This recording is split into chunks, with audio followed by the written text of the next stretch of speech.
Good afternoon, everyone. Before we get started, I just want to give a real quick shout out to two of our partnership specialists that are here. John, Mark, raise your hands. There's a total of 11 of us in the state now that work on getting the census done in a complete and accurate manner. And I don't see any of the other partnership specialists here, do you? Kevin's back there. Who? And Kevin is way in the back. He's also one of our partnership specialists. So let's just talk in general first about the census. One of the best pieces of information, not yet, one of the best pieces of information out there about the census is called the Library's Guide to the 2020 Census, and you can find it on the internet. So if you're looking for a lot of answers and quick, easy information, please go to Google and just Google the website for the ALA, which is the American Library Association Guide to the 2020 Census. It's an outstanding product, so please look at it. John is going to be handing out some information now. It is the flyer that we put out on the 2020 Census and Confidentiality. So let's just go ahead and get started with a little bit about what it covers. Title 13, that's our guiding light. That's how we know what we're going to do and how we're going to do it. Title 13 prohibits us from giving out personally identifiable information to anyone, not just to ICE, but to a county government, for example, to your neighbor, to anyone. Title 13 is the rule that does everything as far as covering the confidentiality of what we do. Everything that the census done is gathered for statistical purposes only. We do not share the information with anyone else. Our information is also kept offline so that if you were to try and go online and breach the system, the amount of information that you would actually be able to get would be fairly small because our database is kept offline. So I think I've covered all of this information. By law, your responses cannot be used against you. That's also specifically covered under Title 13. John, you missed someone right there who would like a copy. So we're not going to share this information with any governmental agency. I just sat in on a presentation in the last session about, well, if you're requesting information from other agencies, then are you sure you're not sharing this information? Because when we send out initially the 5 invitations for you to respond to us, if you do not respond, we're going to send an enumerator, which is just a fancy word for a census taker, out to knock on your door 3 times. The 3rd time that they knock on the door, if you're still not answering, we're going to go to a neighbor's house and we're going to ask, does someone live in that house next door? Can you tell us anything about that individual or that family that lives there? Perhaps their last name or how many people were in the family. And then we're going to use administrative records, which was mentioned earlier by our former director, as a way of getting the information. So when we go to administrative records and we use the Social Security Administration or the IRS, you know, there was a question, well, are you also giving them information? No, we're not. We're not. It's one-way information. We have a memorandum of understanding with the federal government agencies to gather information to help us with the census, but we do not give any information back to them. The penalties. Everyone who works for the census takes a lifetime oath to confidentiality.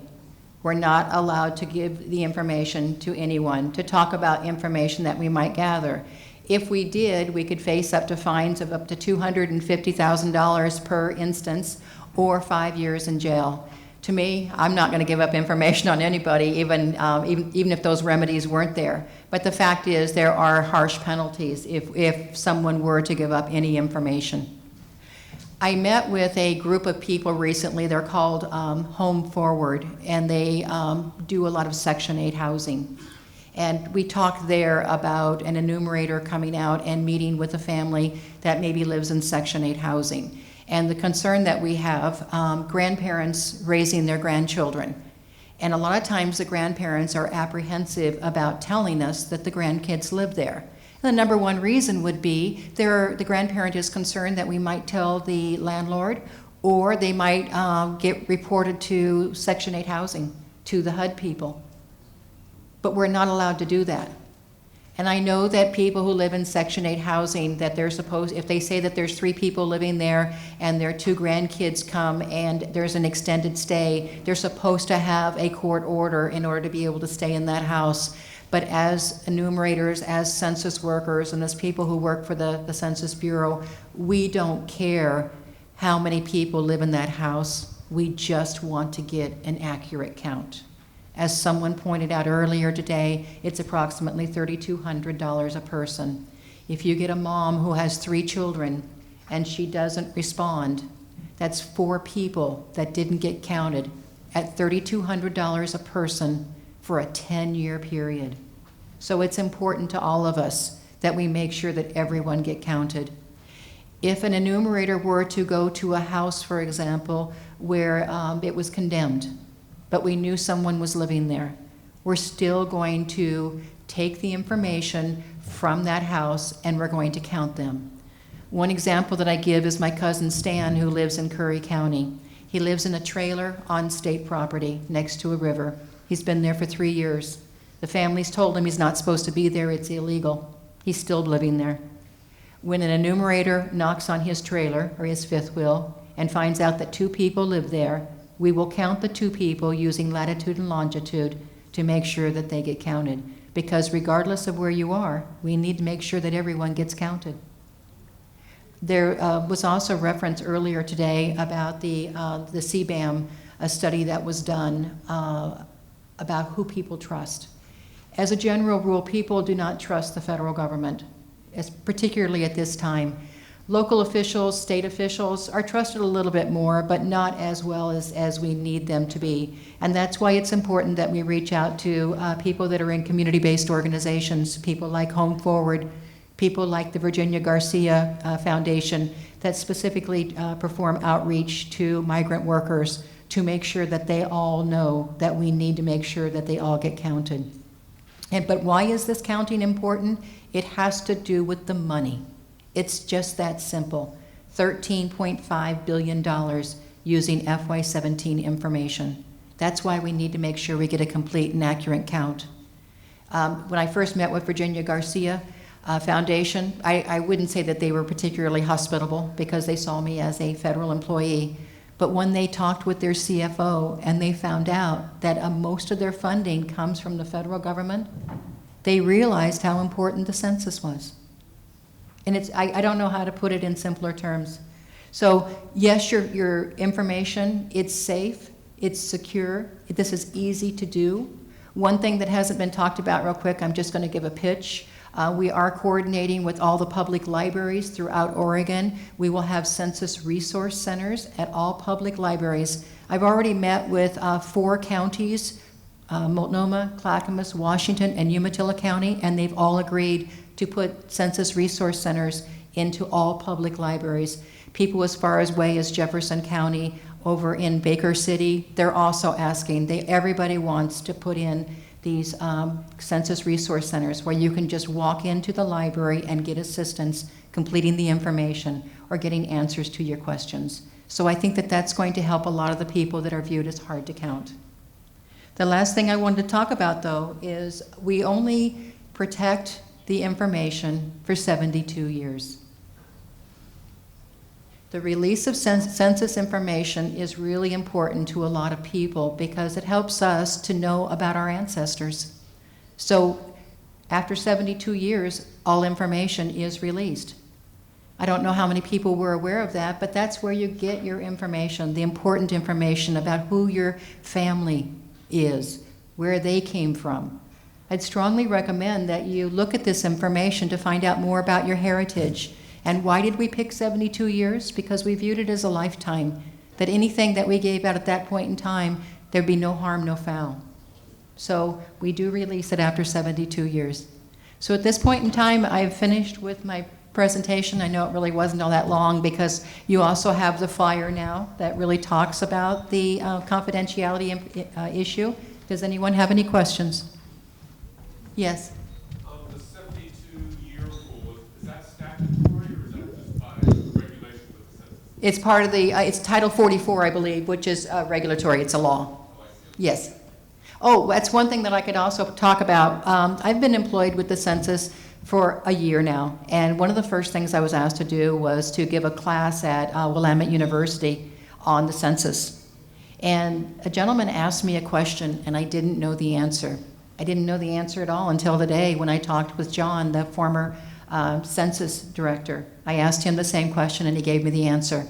So the question is, let's say that a president of the United States were to do an executive order and require that the census gave out personally identifiable information.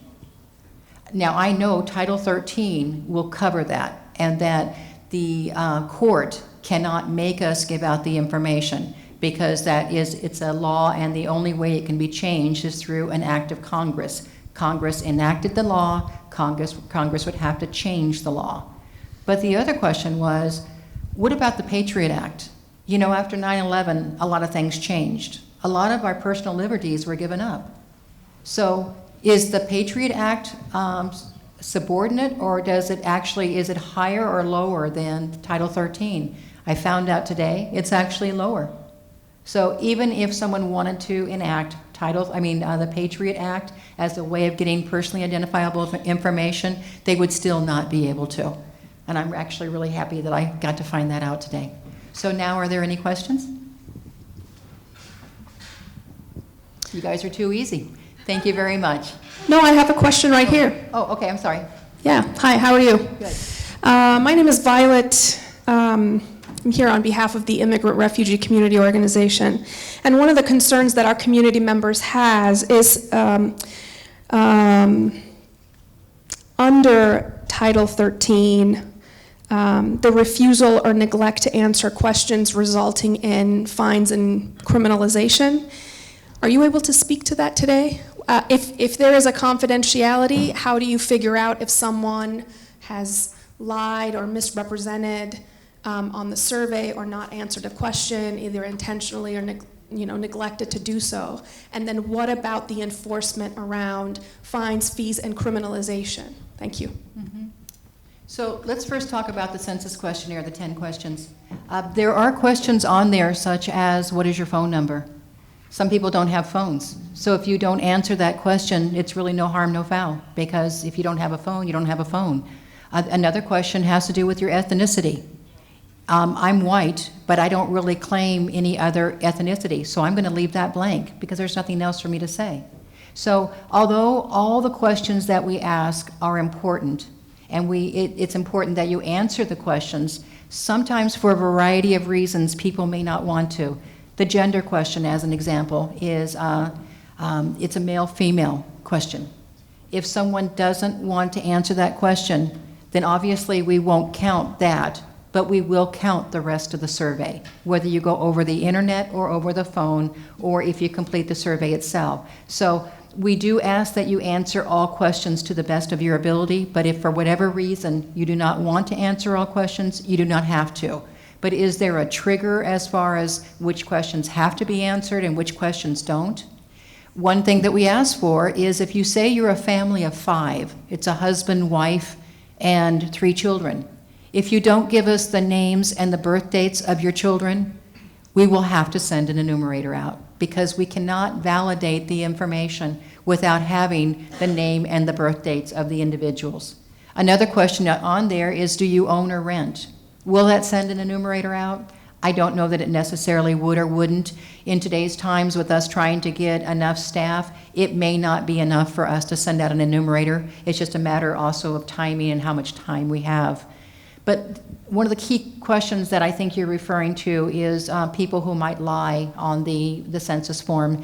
First of all, it is a federal form, and lying will get you into trouble. If you do not want to answer a question, just don't answer the question. We have never put someone in jail for not answering the census. An example of this also might be people when we do the people experiencing homeless count. If we're doing that on March 30th, which is the night we're doing it, if someone is asleep, we're not going to wake them. If someone doesn't want to answer the question, we're not going to force them or not count them. We'll count them as person 1, person 2, person 3. When we do the people experiencing homeless count, there are 5 questions only that we ask at that time. Their name, their birth date, their ethnicity, their sex, and whether or not they normally live somewhere else. Because if they have a home address, then they should be counted there. So if someone were to lie to us about their birth date, would we catch it? No, we wouldn't. And this is also self-determination. I can be a white person and claim that I'm African American, and there is nothing to prohibit me from doing that if that's how I self-identify.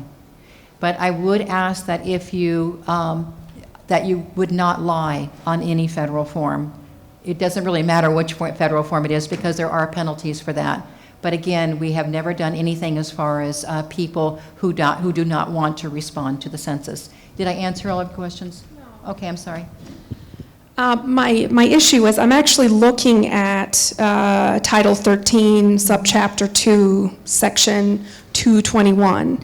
And in the title of the section, it says refusal or neglect to answer questions, false answers. And what you just said is don't lie on federal forms. Mm-hmm. Okay, I understand that. But the refusal to want to answer the gender question, the refusal to want to ask the ethnicity question seems to trigger the U.S. Code, Section 221. And so my question to you is, are you telling me that you are not going to enforce Section 221? We are not a law enforcement agency, and I have checked with many people. We have never taken anyone who has not answered questions and tried to punish them. Is that clear enough? Okay, thank you. And I did check today as well on that, and I've also talked with Portland State University because they know so much in the way of information, and they are also not aware of any time that we've actually tried to punish someone for not answering all questions. Any other questions? Sarah, as partnership specialist, you've traveled across the state to a lot of counties and cities. Can you talk about what, in all the presentations that you've made, the issues or the challenges that you see coming up for the decennial census? What are the 2 or 3 things, questions that are asked, concerns that are raised that you would that you feel are important for us to sort of think about as we plan to do our work to complete a fair and accurate census? Thank you. I think the biggest issue is the distrust of the federal government. People are very concerned that we're going to take this information and we're going to somehow use it against them. When I met with the cities of Monmouth and Independence, for example, down in, I guess that's Central Oregon, their school lunch program, which is federally funded, parents were no longer filling out the forms because they were afraid that the school district there would turn the children, or it would turn the parents in and they would be deported. And that's widespread, the concern that we're going to take this information and use it against them. It's not allowed, but no matter how often you say it, some people want to believe it. And if they look at me, they don't necessarily believe me because I'm someone that they're just meeting. I think that's why it's so important that we get community-based organizations, people that are hard to count demographically, to assist us to make sure that we spread the word that we need to get a complete and accurate count, because the people who need the services the most are the ones that are hardest to count. It's just that simple. Another area that we're having difficulty with, I was just up in government camp on Saturday night for a CPO meeting, and they're all P.O. boxes up there. The Census Bureau does not mail to P.O. boxes. So that's going to be a significant issue for us in a lot of rural Oregon. One good thing, though, that has happened, we have a partnership, as I mentioned earlier, with the Oregon Library Association for the Census Resource Centers, but I did receive a call from the Association of School Librarians, and they asked what they could do to help us out, and we agreed that the way that they're going to be able to help us out, particularly in the rural areas, is they're going to talk about the schools that do not have, where mail is not delivered to a home. So we are having the School Library Association helping us in areas where mail is through the post office only. We do view a post office as being Somebody who has a PO box, it's like having an email address. If you move, you take it with you, and that's why the Census Bureau doesn't mail to PO boxes. In Oregon, it's going to create a lot of problems for us, to be real candid. I've been to many, many counties and cities throughout the entire state of Oregon, and that's going to be one of the biggest issues. So first, mistrust of government, and second, not mailing to PO boxes. We do have remedies, a lot of remedies that we're going to be implementing to make sure that everyone knows about the census. As an example, in January, we're going to start our campaign, our media campaign, that we've spent $120 million on. And the campaign is beautiful. I got to show it to some people at a meeting last week, some of the posters that we have, that the demographics that we're going after, and how we're going to be focusing on certain areas. We're going to be focusing, for example, in the healthcare area, because pediatricians, if they can talk to the parents about making sure that their kids get counted, even the newborn, that's important, and that's one of the posters that we have. We have a lot of posters about the LGBTQ community as well, letting them know that it's important that we count them.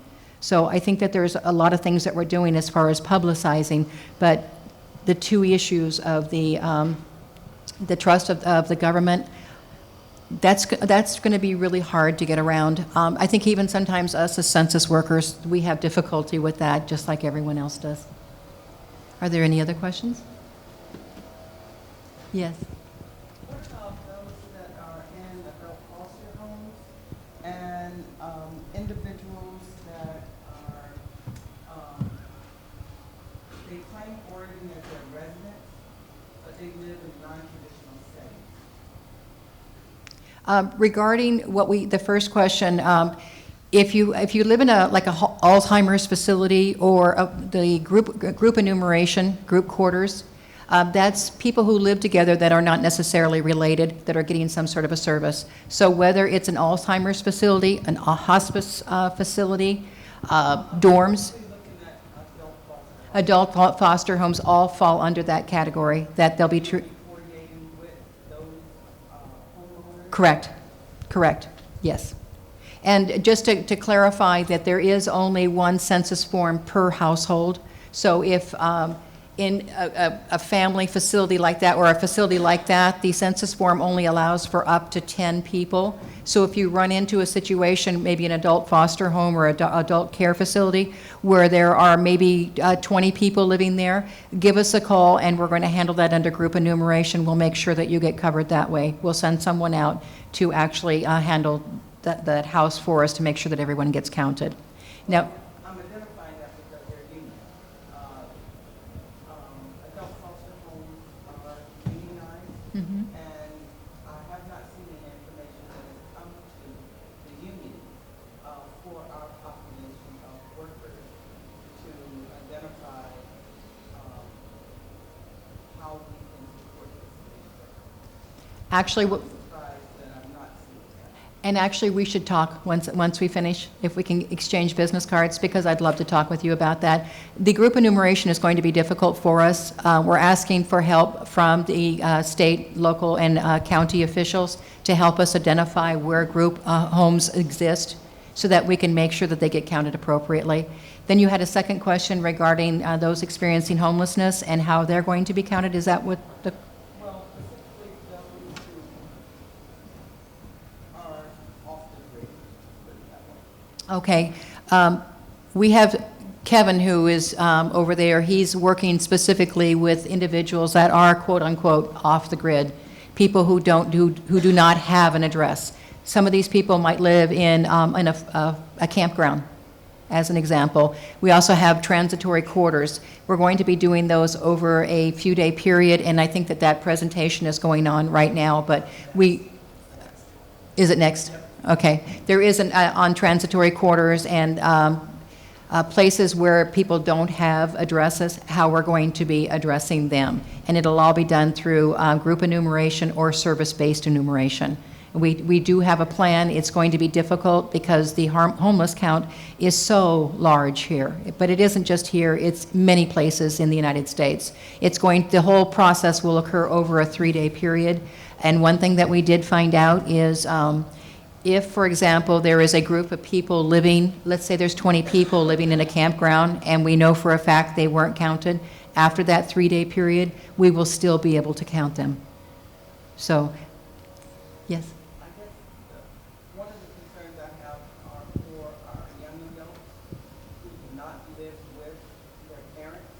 They emancipate themselves and they're living on their own. And is there a particular age that you have to be in order to submit yourself and take the census? No. So if you live as a young adult on your own, and let's say you're 16 or 15, can you contact the census say, I want to take the census? Yes, you can actually call them and we'll have a number. The Constitution requires that we count all residents. It doesn't matter their age, their skin color, nothing matters other than the fact that they are a resident in the United States or one of the other territories. So you don't have to be 21? No, you do not. No, no.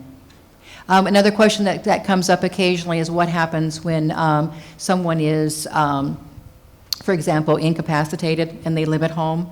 We are reaching out to organizations such as Meals on Wheels and organizations that help with finding where these people are and identifying them. We are also forming a partnership with the Point in Time, the Continuum of Care individuals, to make sure that we get information from them as to where people experiencing homelessness might be located. We will be going to soup kitchens and to other transitory locations, homeless shelters, anywhere that we know a group of people are. And we have one person who is focusing on that for the state of Oregon.